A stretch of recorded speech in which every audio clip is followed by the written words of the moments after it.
Shalom, I'm Nama Ru. This is my husband, Rabbi David Ru, and we are getting ready for Sukkot. We're going to learn about how we select our special, beautiful plants for our ritual. Well, we've discussed the lulav, hadassim, and the ravas, and we're down to the esrog that people spend the most time on. Here is an esrog. We're actually making this long before Sukkot, and I was at the Pardes a couple days ago, the orchard where they grow, and they're all green. A green esrog is perfectly kosher as long as it will eventually turn yellow. These will be bright yellow before Sukkot. They're beginning to turn, as you can see. Before I go on, I want to define the parts of the esrog that will come up in discussion. The ukutz is the stem, which should be indented into the esrog, meaning the parts of the esrog around the stem should come lower than where the stem attaches to the esrog. Then we skip the bottom 2/3. The top third is known as the chotem. The pitom is this part right here that runs around, and the shoshanta is this brown part at the very top, which was originally where the flower was. That, of course, has fallen off over time. Now, I'm only going to talk about the things that you're looking for a beautiful esrog, not what would be possible, because we sort through them so many times before they get to you that an actual puzzle esrog getting into the store is relatively rare. The first thing is, the cleaner the esrog is, the better it is, the more mahudar it is. However, the top third, the chotem. Now, I didn't define this so well. The esrog, the basic shape of the esrog is the uketz should be indented. For the first 2/3 of the shape of the esrog, it should be angled slightly out, and the bottom third should angle in toward the pitum and shoshanta. It ideally should be as close to symmetrical as possible, so that if you rotate it on axis from the uketz to the pitom and shoshanta, it should be close to being symmetrical.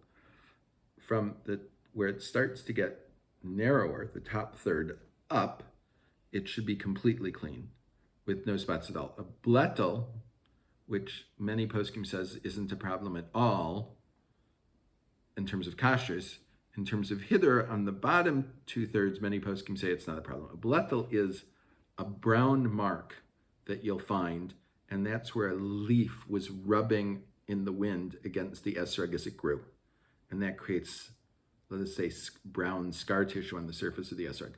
In the bottom 2/3, almost everyone says it doesn't remove from the hiddur of the esrog, although obviously if it doesn't, it's still nicer, but it can still be mahudar with a blettel on the bottom 2/3. But on the top third, it should have nothing at all. No marks on the top. No marks at all on the top thirds. To make it beautiful, but it doesn't make it prohibited. Right. If it has a blettel on the top third, it's still a perfectly kosher esrog. The esrog should have many bumps on it, and ideally the bumps should be forming lines running up the esrog, like you see here. The valley is in a line, and so on. It's hard to see in the video, but there are lines of bumps. If it's completely smooth like a lemon, it could still be kosher, but it's not mahudar. It should have bumps, and a greater hiddur over the bumps is that the bumps should be forming vertical lines up and down. The esrog should, as I said, be like a tower, meaning going up and then coming in onto itself.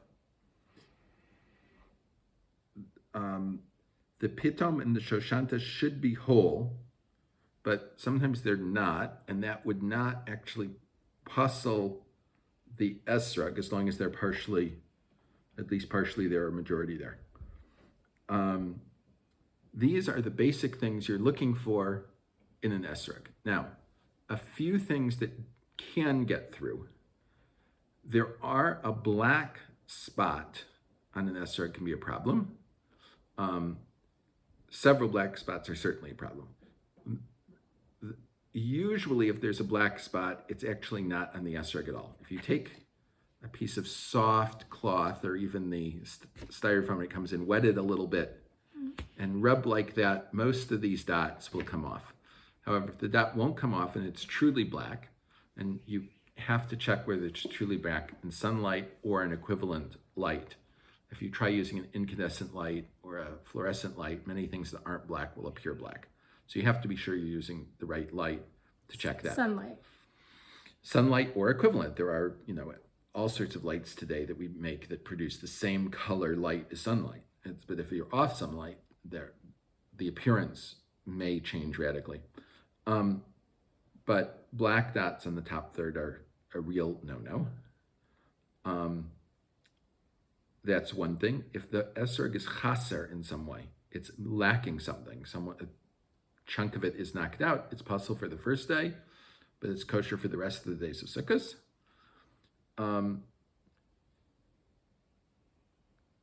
Other than that, I'm not sure I've seen more than one or two psulos that have appeared in actual psulos that have appeared in lulavim, esrogim sold in the United States, because, as I said, they're all sorted here.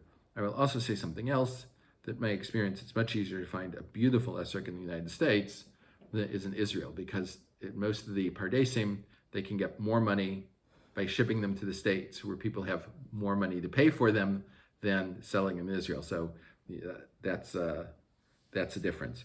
But before they're shipped, they're examined. The people that sell them examine them in the States first. So finding a real pasul is relatively hard. Finding a beautiful esrog, before I had a Talmud that sold them, I used to spend a lot of time looking through the cheap esrogim, and I could always find one that was mahudar. Now I just look through the beautiful esrogim and I get something that's very nice without having to do it. The only problem I have anymore is, many years ago, my students gave me a silver esrog box, and most of the esrogim I get don't fit in it, so I have to use a regular paper box instead of the beautiful silver box that was made to beautify the mitzvah of esrogim, but the mitzvahs of Sukkot. But we should all have, these should all be the worst problems that we have in life, of not being able to use our nice silver because we have too much bracha from other things. Everyone should enjoy their yontif, say a bracha not only over shaking the esrog, but you can say another bracha over it when you smell the esrog. The bracha is Baruch Atah Hashem Elokeinu melech haolam, hanosen reach tov leperos, and people should be able to enjoy their esrogim in both ways, and through this, hopefully be able to say their 100 brachas that you're supposed to say every day. Even though we lose a lot in our Shemona Esrei over Yontif, we still have ways of making it up, and this can be one of those ways. Everyone should have a very, very happy Sukkot.